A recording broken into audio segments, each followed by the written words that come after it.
Estos son talacas, ¿eh? ¿Y lo de arriba? Los de arriba son cuartizos y aquellos redondos son trucos. Trucos. Talacas. Sí, sí, sí, sí, exactamente, porque cuando los llevas y ves, y llevas estos, esto digamos es el bajo. Si tocas este y tocas pues, uno de estos, fíjate si cambia el tono. ¿Veis? Esta es una hembra. ¿Veis?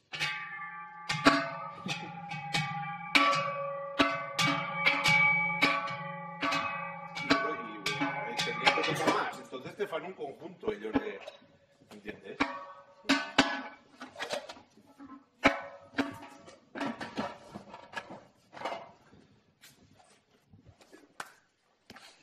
No en trobo los boilers de casas que tengan tantos, ¿eh? No. Pues mañana con luz, si pudiéramos echar cuidado. Estos son del 12, estos son los más grandes que tengo. Esos si los rebajasen, eso tocan animal, parecen campanas, ¿eh? Y esto era guapo, ¿a que le gusta? ¿Qué trucal era? Sentirlo de lejos, porque te salivan, por ejemplo, estabas en un sitio y te salía la ramada de a 2 kilómetros.